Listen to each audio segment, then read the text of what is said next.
كرام، أهلا بيكم في حلقة جديدة من برنامج عقل وقلب. النهاردة هنتكلم عن حاجة مهمة جدا وهي الكومفورت زون أو منطقة الراحة. وخليني قبل ما أخش معاك في شرح الموضوع أبدأ معاك بقصة بسيطة صغيرة خالص اتحكت في كتاب اسمه هو موفد ماي تشيز للكاتب سبنسر جونسون. الكتاب ده بيناقش حاجة مهمة جدا في موضوع الكومفورت زون ومنطقة الراحة وإن احنا نفضل فترة كبيرة جدا فيها. القصة بتحكي عن قصة تخيلية صغيرة خالص عن 4 أفراد في متاهة. المتاهة دي بالنسبة لهم هي الحياة اللي احنا عايشينها. ال4 أفراد دول عبارة عن فارين واتنين بني آدمين صغيرين عاملين شبه الأقزام كده. الفارين دول هم كل مهمتهم في الحياة أو كل غريزتهم إن هم ياكلوا، ولكن الأفراد دول بيفكروا قبل ما يعملوا الحاجة اللي هم بيعملوها. طبعا الكاتب كان بيصور الحياة اللي احنا عايشينها بالمتاهة، وبيصور الأهداف بتاعتنا زي النجاح والحب والجواز والشغل والمش عارف ايه بقطعة الجبن أو حتة الجبنة اللي الفارين والاتنين أقزام دول طول ما هم عايشين في المتاهة دي بياخدوا بيلبسوا الجزم بتاعتهم كل يوم الصبح ويطلعوا يجروا يدوروا على الجبنة بتاعتهم.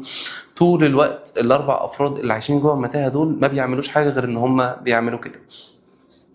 ليهم روتين يومي ان هو يصحى من النوم الصبح يلبس الجزمه بتاعته، هو مسميها جزمه الجري، وبياخد بعضه وبيطلع يجري يدور على الجبنه. كل مره بيلاقي الجبنه في حته شكل في المتاهه لحد لما في يوم ال4 افراد اللي هم الاقزام والفارين لقوا مكان فيه جبنه ما بتخلصش.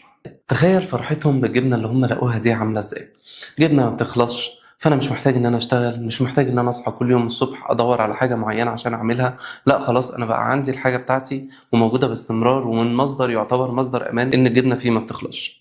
لحد لما حصلت الكارثه. في يوم من الايام شد اخر قطعه جبنه. لما شد اخر قطعه جبنه هما ال4 وقفوا تنحوا. هنعمل ايه؟ فورا اول ما حصل كده الفارين راحوا جايين لابسين الجزم بتاعتهم وطلعوا يجروا يدوروا على جبنه تانية. ولكن الاتنين اشخاص الاقزام الكاتب بيقول لك هم دول احنا بقى وتفكيرنا. في واحد فيهم فضل قاعد في الارض مش مصدق اللي بيحصل، مصدوم. فين الجبنه بتاعتي؟ الجبنه بتاعتي راحت فين؟ انا ازاي هقعد من غير الجبنه؟ انا عايز اعيش بيها. دور عليها ويخش ويعمل وبتاع، وفضل قاعد جنبها مستني المكان ده يطلع له جبنه جديده. وفي واحد تاني كان عمال دايما يقول له يلا بينا نتحرك، يلا نسبق زمايلنا اللي راحوا في حتة تانية. الاتنين عمالين يشجعوا، واحد بيشجع في التاني والتاني محبط وقاعد عمال يبص للمكان بتاع الجبنة ده ومش بيعمل اي حاجة غير ان هو بيندب حظه وان هو زعلان وان هو متضايق جدا ان المكان ده خلاص وبقى حق مكتسب. فين جبنتي؟ فين الجبنة بتاعتي؟ بعد ما كانت الجبنة بتاعتنا كلنا. الكاتب بيقول ان في واحد من الاتنين الاقزام دول حس ان هو لو قعد ثانية تانية من غير ما يقوم يدور على الجبنة ان هو هيفقد الطاقة ان هو يقوم يجري بيها. مش هيعرف يجري، مش هيلاقي طاقة يجري بيها عشان يروح يدور على جبنة تانية. فبص لصاحبه وقال له انا بعتذر منك جدا ان انا هقوم اشوف مهمتي وخليك انت قاعد، وكل اللي انا هعمله عشان اقدر اساعدك بيه ان انا هكتب لك على الحيطة الدروس المستفادة اللي انا استفدتها او الاماكن اللي انا لقيت فيها جبنة. لو لقيت جبنة هقول لك هنا في جبنة، لو لقيت دروس مستفادة هقولها لك وهكتب لك على الحيطة طول ما انا ماشي في مشواري انا هعمل ايه. وقام واول جملة كتبها ان لم تستطع التغيير سوف تموت. دي فكرة الكتاب باختصار. انا مش هقول لك باقي القصة عشان تقرا الكتاب وهسيب لك القصة مفتوحة، وخليني ابدأ معاك في الحلقة وافهمك. هل الراحة هي منطقة الراحة؟ عشان الامر بيختلط علينا كلنا. لما اجي اقول لك منطقة الراحة مش معناها ان انا قاعد مريح، مش معناها ان انا قاعد على الكنبة كده بتفرج على التلفزيون، مش دي الراحة. منطقة الراحة هي تعرفها اي حاجة انت اتعودت ان انت تعملها ومش عايز تكسر الروتين بتاعها. بمعنى اصح، انا دلوقتي اتعودت على الشغل بتاعي اللي هو 10 ساعات، اللي انا مضغوط فيه ضغط نفسي، اللي انا مش عارف اعمل حاجة فيه، وبيجي لي منه ملمين اللي هي قطعة الجبنة اللي احنا اتكلمنا عليها من شوية. وانا الملمين دول انا مبسوط بيهم وحتى لو الشغل جاي عليا فانا شايف ان دي حاجة كويسة. ما جربتش ان انا اتعلم لغة جديدة، ما جربتش ان انا جازف اشوف شغل جديد، ما جربتش ان انا اعمل اي حاجة في يومي غير ان انا اشتغل. فمنطقة الراحة مش معناها ان انا قاعد مريح، ولكن معناها ان انا ما عملتش حاجة جديدة. اسأل نفسك سؤال كده وانت قاعد معايا، بقالك قد ايه ما عملتش موقف اتعرضت فيه لان انت تتوتر، اتعرضت فيه لان انت تخاف عن حاجة انت ما بتعملهاش كل يوم. يعني مثلا انت متعود تروح الجيم كل يوم الساعة 7 الصبح، هل فكرت في يوم ان انت تروح بالليل؟ لو انت كسرت الروتين بتاع يومك الموضوع هيفرق معاك جدًا. طب أنت دلوقتي قاعد تقول أنا باشتغل شغلانة ب3000 جنيه ومش عارف إيه والشغلانات في مصر والدنيا والأسعار وبتاع، هل أنت فكّرت أنت ليه بتقبض القبض ده؟ أنت بتقبض القبض اللي على قد إمكانياتك. ما تبقاش أنت عايز تقبض 10,000 جنيه والّا 15,000 جنيه في الشهر وأنت ما عندكش المقومات اللي تخلّيك تبقى كده. إيه المقومات اللي تخلّيك تبقى كده؟ في أي شغل في الدنيا محتاج إن أنت تكون فاهم مهارات التواصل الاجتماعية مع الناس، محتاج تكون فاهم لغة، طبعًا مش الإنجليش ده كده معاك، المفروض إن أنت أصلًا خلّصت القصة دي، فمحتاج إن أنت تكون معاك لغة، محتاج إن أنت تكون معاك كورس ICDL على الأقل، تكون بتفهم كويس جدًا في الشيتات والword والexcel والحاجات دي. فدي أساسيات، أنا مش باكلمك في مهارات، أنا باكلمك في أساسيات المفروض أنت تكون قفلتها، المفروض إن هي تكون معاك. كام حاجة من اللي أنا قُلتها دي موجودة معاك؟ هل أنت فكّرت بُكرة هيبقى عامل إزاي؟ هل أنت حطيت خطة زمنية؟ كل ده إحنا هنتناقش فيه في حلقة وهافهّمك تعمل إيه واحدة واحدة. خلّيني أشرح لك إيه هي المراحل اللي بتعدّي عليك عشان تحس بأي تغيير أو عشان تبدأ أي تغيير. أول حاجة منطقة الراحة اللي إحنا اتفقنا عليها، أنا كل يوم باروح الشغل بعربيتي شبه حفظت الطريق، لدرجة إن أنت ممكن توصل للشغل تقول لنفسك هو مين اللي كان سايق في الطريق؟ حاجة أنت متعود عليها ما بتتكسرش نهائي، خلاص بقت عادة يومية. المنطقة التانية منطقة الخوف، هل أنا لو جرّبت إن أنا أروح مواصلات هالاقي؟ طب أنا لو ركبت مواصلات الدنيا هتبقى زحمة، أصل أنا مش عارف إيه، كل المخاوف والهجوز اللي بيحصل في دماغك ده، بتبقى خايف إن حاجة جديدة تحصل، خايف إن حاجة جديدة تطرق عليك، خايف تتعرّض لموقف جديد أول مرّة تشوفه. المنطقة دي ناس كتير أوي بتُقف فيها. يعني ناخد مثال على واحد عايز يتعلم لغة، أول حاجة بتيجي في باله منطقة الcomfort، ليه يا عم أنا كده مرتاح خلاص هابقى أتعلم على النت، وكلنا بنقول الجملة دي، هابقى أبُص على النت، هابقى أشوف مش عارف إيه، يقعد يعمل save لفيديوهات تعليم اللغة الإنجليزية، الsave عنده اتملى تعليمات تعليم لغة إنجليزية، وهو أصلًا ما بيفتحش ولا واحد فيهم ولا بيفكر يفتح ولا واحد فيهم. ولكن قرر في يوم من الأيام إن هو ياخد الخطوة، فخاف إن هو ما يلاقيش مكان مناسب، خايف إن هو يدفع جزء كبير من مرتبه عشان خاطر في حاجة زي كده، خايف إن هو يتعرف على ناس جديدة، فدي منطقة الخوف. منطقة التطور بقى إن أنا خلاص بدأت وخدت خطوة ودخلت في كورس الإنجليش، إن أنا أطور نفسي، إن أنا أبدأ إن أنا آخُد الموضوع خطوة، خطوة، أبدأ إن أنا أكبّر الموضوع خطوة، خطوة، أبدأ إن أنا أذاكر، أعدّي level، أبدأ إن أنا أحُط الموضوع في دماغي، أسمع، أقرا، أعمل، خلاص أنت حاطط الموضوع في دماغك بشكل مباشر. طيب مرحلة بقى اللي هي الgrowth أو اللي هو الازدهار والنمو بقى اللي أنت خلاص بقيت في عِز اللغة الإنجليزية بتاعتك، المرحلة دي هي أحسن مرحلة أنت ممكن توصل لها وأنت كده فعلًا اتغيّرت وخدت خطوة من الcomfort zone. بس مش هنقف على كده، هنحط خطط جديدة، هو ده اللي إحنا هنعمله في حياتنا، كل أمّا خطة تخلص باكون حاطط لها خطة تانية بعدها، خطة تخلص حاطط لها خطة تانية بعدها، والمفروض إن إحنا عايشين عشان نتعلم، مش بس باتعلم لغة، مش بس باتعلم موسيقى، مش بس باتعلم حاجة أنا باعملها، وما تقتصرش على التعليم اللي أنت بتتعلمه في المدرسة، يعني التعليم اللي أنت بتتعلمه اللي هو التعليم الإجباري ده ما تقتصرش عليه، أنت اتعلم حاجات تانية، مهارات التواصل الاجتماعي، اتعلم حاجات في علم النفس، اتعلم حاجات في الsales، اتعلم حاجات في الmarketing. مش هتعرف تشتغل في أي شغلانة في الدنيا وأنت مش فاهم يعني إيه sales ومش فاهم يعني إيه marketing، مش فاهم يعني إيه upselling وcross selling، يعني إيه واقف بتبيع في مكان حتى لو بتبيع خدمة ومش عارف يعني إيه upselling وcross selling. إزاي أبدأ في مرحلة التغيير؟ إن أنا أعمل تغييرات صغيرة في يومي، إن أنا أحاول على قد ما أقدر إن أنا أغيّر الطريقة اللي أنا باتحرك بيها في كل حاجة أنا باعملها، تغييرات صغيرة خالص مش هتفرق معاك، ولكن التغييرات دي مع الوقت هتعرف تكسر بيها تغييرات كبيرة، يعني أنت عشان تهد حيطة كبيرة محتاج إن أنت تكسر واحدة واحدة عشان الحيطة دي تتهد، فحيطة الcomfort zone دي خطر كبير جدًا إحنا لازم نطلع منه، فواحدة واحدة حاول تغيّر عادات صغيرة في يومك. يعني مثلًا أنت بتعمل نظام غذائي صحّي، مش لازم تصحى النهارده الصبح تعمل نظام غذائي صارم، ممكن النهارده تشرب مَيّة مثلًا بكمية معتدلة، بُكرة تقطع السكر، بعده تقطع الملح وهكذا. تاني حاجة إن أنت تواجه مخاوفك وتبقى عارف إن أنت بتخاف من كذا وتبتدي إن أنت تعمله، زي مثلًا واحد نِفْسه يبقى محاضر كبير جدًا، بس هو ما عندوش الشجاعة إن هو يدّي محاضرة قدّام عدد كبير من الناس، فيبدأ بناس هو يعرفهم. أبدأ بأهلي، أبدأ بصحابي وأقول لهم محاضرات أو أشرح لهم موضوع وابتدي إن أنا أركّز على واحد، واحد وأنا باتكلّم معاه، أوزّع المعلومة عليهم كلّهم، أشوف هل أنا طريقتي كويسة والّا لأ، أشوف هم فاهمين والّا لأ، أسمع كومنتاتهم وأعمل زي ما هم بيقولوا. دي كده إن أنت بتواجه مخاوفك وواحدة، واحدة ال3 دول هيبقوا 20 و50 بعد كده هتحاضر مع ناس أنت ما تعرفهاش. تاني حاجة أو تالت حاجة هي تعتبر من اهم الحاجات اللي انا شخصيا طبقتها وفرقت معايا في حياتي جدا جدا جدا، ولو طبقتها هتفرق معاك جدا، حاجة اسمها قاعدة ال5 ثواني. ما تسيبش مخك يفتح بيبان. يعني ايه ما تسيبش مخك يفتح بيبان؟ يعني انا النهارده عندي شغل، انا صحيت من النوم قلت لنفسي بس في دماغي ما تروحش الشغل النهارده، هلاقي 1000 سبب في الدنيا خلى ان انا ما اروحش الشغل النهارده. 1000 سبب يخليني ما اروحش الشغل النهارده. مجرد ان انا عديت الفكره على دماغي، مجرد ان انا قلت بس ما تعملش كذا. فحاول على قد ما تقدر تقفل البيبان. مفيش حاجه اسمها ما تروحش الشغل. طبق قاعده اسمها قاعده ال5 ثواني. كل الناس الناجحه في حياتها هم مستخدمينها، وانا شخصيا ما بعملش غير القاعده دي في حياتي. هديك مثلا الصبح المنبه رن. طبعا المثل ده مش على كده بس، على كل حاجه انت بتعملها. المنبه رن، صحيت من النوم، ما تسيبش نفسك تفكر ان انت تاخد غفوه. خلاص، هو انت 5 ثواني اللي انت صحيت فيهم فتحت عينك، يلا سمي الله بقى وتوكل، ابدا يومك، قوم من على السرير وشوف انت هتعمل ايه. لكن فكره ان انا اعمل المنبه مره واثنين وثلاثه واربعه وعشره، ويرن مره واثنين وثلاثه واربعه وعشره، هروح شغلي متاخر، هصحى مش مركز، وهكذا. فكل حاجه تفكر فيها اعملها اول ما تيجي في دماغك على طول، وما تسيبش لنفسك ببان، ولو في باب اتفتح اقفله اول ما يتفتح على طول. اعمل لنفسك تحدي، وامشي على التحدي ده بالظبط، وحاول ان انت تتحدى نفسك بجد.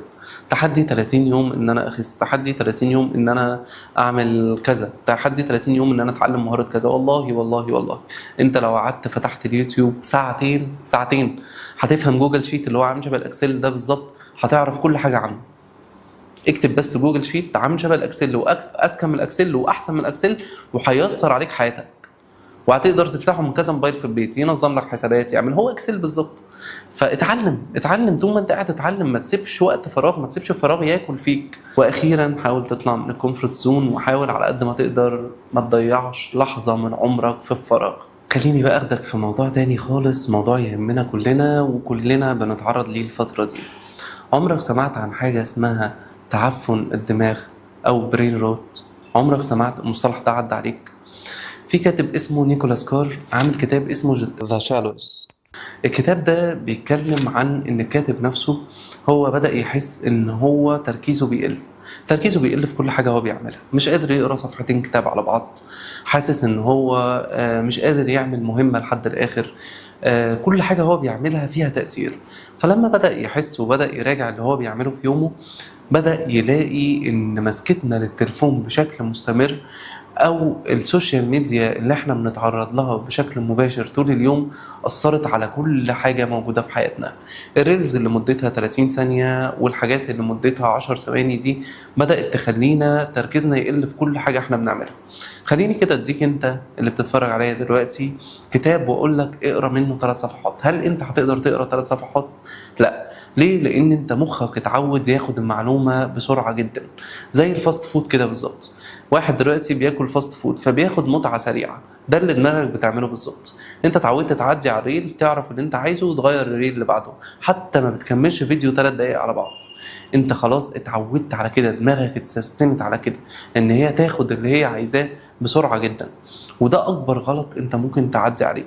للاسف الشديد احنا واطفالنا والناس اللي احنا نعرفهم في حياتنا كلنا في الفترة دي بنتعرض للموضوع ده، بسبب ان احنا معانا سوشيال ميديا باستمرار او معانا تليفون مضيع علينا دماغنا بالقصة دي. عملوا بحث في 2019 في جامعة اسمها ستارفورد على مجموعة من الناس اللي بيمسكوا التليفون كتير بشكل كبير جدا في يومهم، وناس من الناس اللي هم بيقروا وبيتعمقوا كده.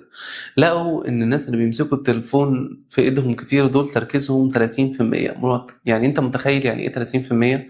30% ده رقم قليل جدا جدا جدا. الناس دي مش مركزة، مش بتعرف تعمل مهمة لحد الآخر، كل حاجة هم بيعملوها فيها تأثير. فده بسبب السوشيال ميديا. خليني أقول لك كمان على حاجة السوشيال ميديا هتعملها معاك. التعرض للسوشيال ميديا باستمرار بيخلق في دماغك حاجة اسمها مقارنة.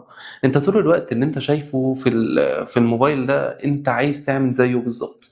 أنت عايز أحسن جسم ممكن تشوفه في حياتك، مع إن الأجسام اللي أنت بتشوفها على الموبايل دي أجسام موديل بتتعرّض لنحت، بتتعرّض لحُقن بتتاخد، لبلاوي سودا.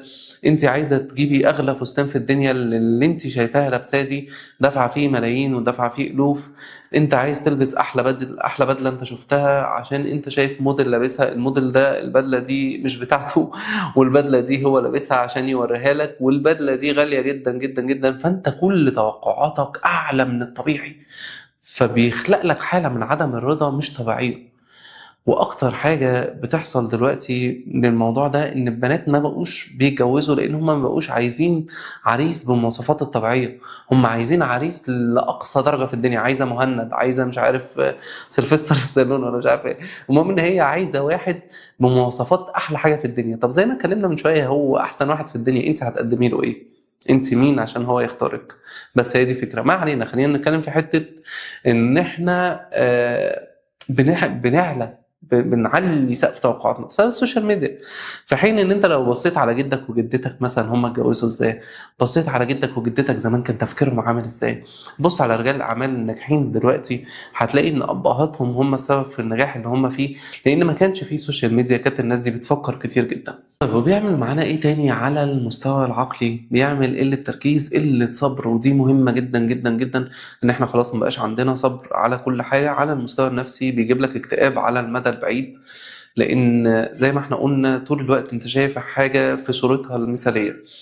حتى صاحبك اللي انت بتشوفه على القهوة مبهدل ونازل لك بشبشب والدنيا بايظة معاه، هتبص عليه على الفيس هتلاقيه لابس بدلة وقاعد في حتة شيك ومش عارف ايه، ومش بعيد تلاقيه في جزر المالديف.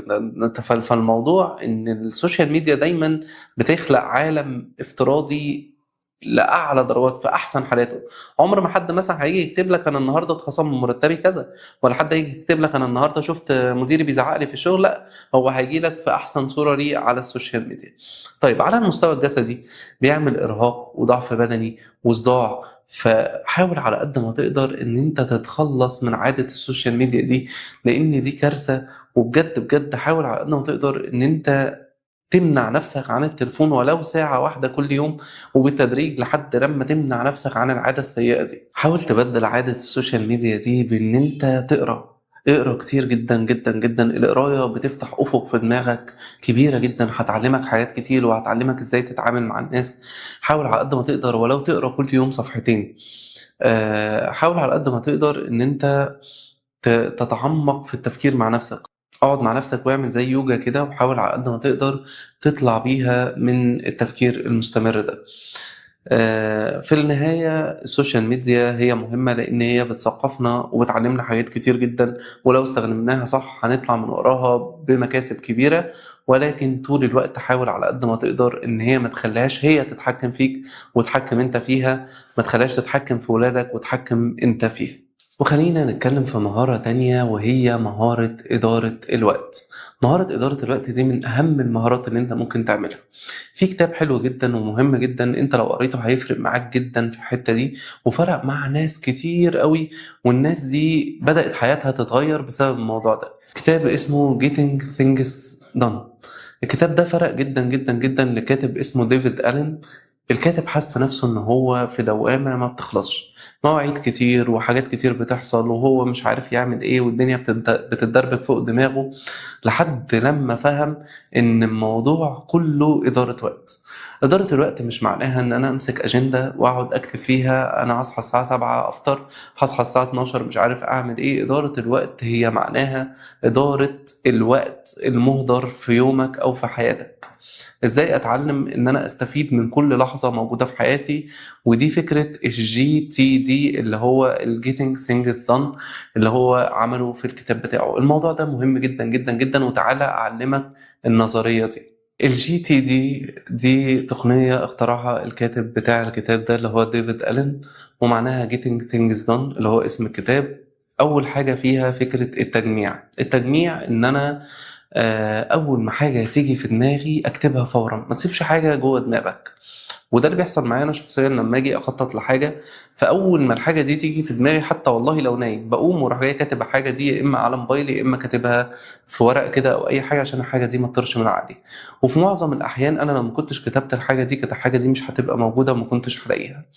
تاني حاجة المعالجة. المعالجة معناها إن أنا أشوف الحاجة دي هتاخد مني وقت ولا لأ. يعني أنا دلوقتي أفكر في مهمة أو أفكر في حاجة، الحاجة دي هتتعمل في دقيقتين، أخلصها دلوقتي، ما استناش. الحاجة دي لو هتاخد مني وقت قصير أو وقت صغير يبقى تخلص في الوقت اللي أنا فيه.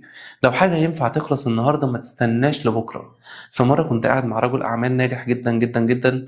الراجل ده كان عنده مبدأ في حياته هو سر نجاحه. الراجل ده عصامي، بنى نفسه من الصفر لحد ما وصل لأن هو عنده شركة ليها 22 فرع. الراجل ده أنا لما قعدت معاه كان مبدأه بسيط جدا، وهو أنا ما استناش لبكرة. مفيش حاجة اسمها بكرة، حاجة تخلص النهاردة يبقى تخلص النهاردة، هخلصها النهاردة. تالت مهارة لازم تتعلمها هي التنظيم، ان انت تنظم اولويات يومك. ايه الحاجة المهمة قوي وايه الحاجة الاقل اهمية. تبتدي ان انت تشوف ايه اكبر مهمة انت لازم تعملها وتبدأ بيها.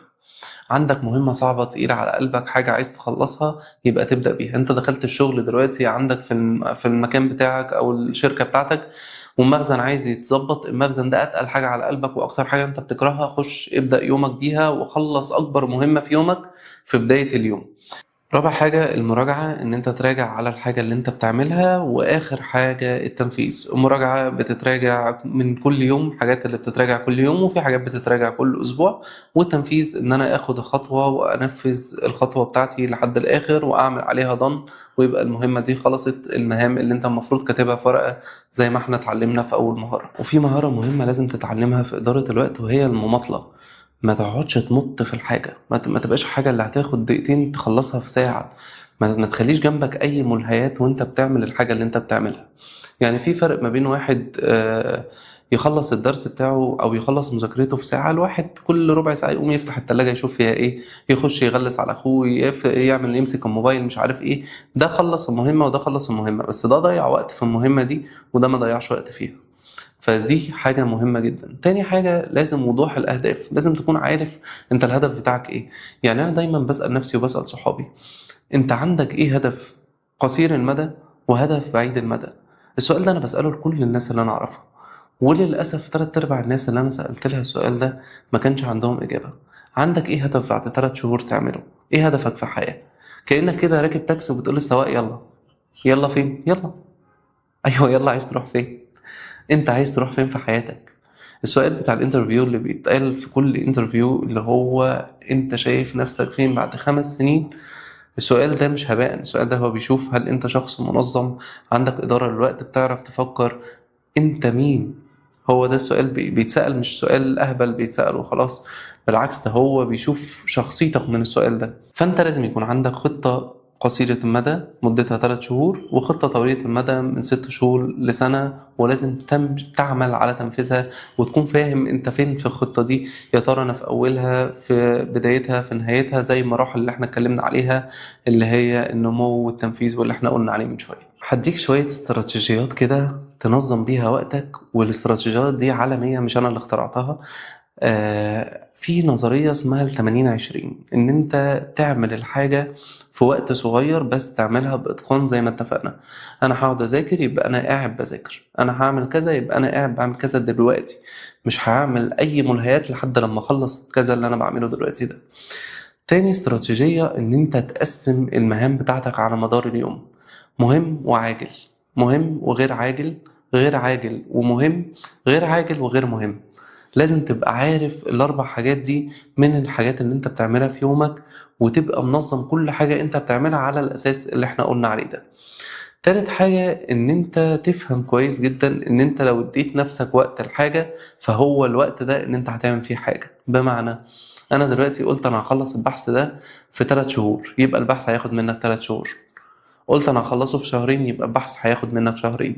يبقى انت اللي بتحدد المدة الزمنية للحاجة اللي انت هتعملها. فلما تيجي تحدد المدة الزمنية خليك واقعي، وخليك اعملها على يعني على قد تقسيم الوقت بتاعك. يعني انت النهاردة عندك شغل المفروض ان انت تخلصه في 8 ساعات، خلصه على قد ما تقدر قبل ال8 ساعات دول ما يكونوا خالصين بساعتين على الأقل، تجنبا لان انت يحصل لك اي حاجة جديدة او اي حاجة تطرق عليك، بحيث انت تكون مخلص كل اللي وراك. فحاول على قد ما تقدر ان انت تنظم وقتك، لان تنظيم الوقت ده مهارة والله والله هتفرق معاك جدا، وانا شخصيا فرقت في حياتي كتير. وخلتني من شخص عادي لشخص ناجح، لان انا طبقت الاستراتيجية دي من وانا صغير، لان انا حد نصحني بيها وانا كنت في اولى ثانوي او تانية ثانوي تقريبا. فانا بدأت اطبقها فعلا، وحرفيا فرقت في كل حاجة انا بعملها. فرقت في التمرين بتاعي، فرقت في دماغي، فرقت في كل حاجة انت بتعملها في يومك. حتى الشغل فرقت فيه جدا جدا جدا. وعلى ذكر المماطلة اللي احنا اتكلمنا فيها دي، المماطلة مش معناها ان انا امط في الحاجة عشان خاطر انا مش لاقي لها وقت بس، بل المماطلة ان انا بمط في حاجة عشان انا خايف اواجه حاجة جديدة. يعني انا دلوقتي زي ما اتكلمنا في اول حلقة، عايز انزل اتعلم لغة جديدة. فمش بنزل اتعلم اللغة، لا، ده انا عمال اماطل عشان خاطر انا خايف اواجه مجتمع جديد، او انا خايف اشوف ناس جديدة. ففكرة المماطلة بسبب الخوف دي هتضيع منك حاجات كتير جدا جدا انت في يومك محتاجها، وانت في يومك هتعمل بيها حاجات كتير. فحاول على قد ما تقدر فكرة ان انت تماطل في الحاجة او تطول فيها دي تبعد عنها خالص. تاني حاجة ممكن تخليك تماطل وانت مش واخد بالك هي الادمان على الملهيات. انت بتعمل حاجات في يومك كتير جدا وانت مش مركز انت بتعمل ايه. رابع حاجة الكمال الزائد. انت حاسس ان انت لازم تعمل الحاجة بأحسن وجه ممكن، يعني لازم أروح الجيم وأنا جايب شنطة الجيم وأنا جايب أجهزة الجيم وأنا مش لازم الكمال الزائد ده. حط نفسك في حاجة وابدأ بيها، يعني ارمي نفسك جوه النار بمعنى أصح. خش جوه الحاجة وشوف الحاجة دي هتاخد منك وقت قد ايه، وشوف الحاجة دي هتعمل ايه، وحطها شيء أساسي في يومك. يعني انت مثلا حبيت ان انت تبدأ بعادة صحية زي ما اتفقنا، فخلي أساسي وعادة يومية في يومك ان انت تبدأ بان انت تشرب كوباية مية، ان انت تبدأ بان انت تمشي ربع ساعة. حاول على قد ما تقدر تاخد الخطوة، ما تمطلش وتجرب ايه اللي هيحصل. مفيش اي حاجة هتحصل، مفيش حد جرب وندم ان هو جرب. اللي بيندم على الوقت اللي ضاع منه، وبيندم على الحاجة اللي هو ما عملهاش. لكن فكرة التجربة ان انا اندم عليها، بالعكس، التجربة هتفيد لك ان انت هتتعلم حاجات جديدة، وهتتعامل مع ناس جديدة، وهتعرف كل حاجة جديدة في الحياة، غير لما واحد يبقى قاعد في البيت. وده اللي بيخلي واحد يبقى شبه انطوائي وواحد شبه اجتماعي، ان ده بيتعامل في حاجات كتير، وواحد بيفضل قاعد مكانه وما بيتحركش. وبكده نكون وصلنا لنهاية حلقتنا، واشوفكم في حلقات جاية كتير في برنامج عقل وقلب، برنامج اللي هيخليك تطور من نفسك وتطور من علاقاتك.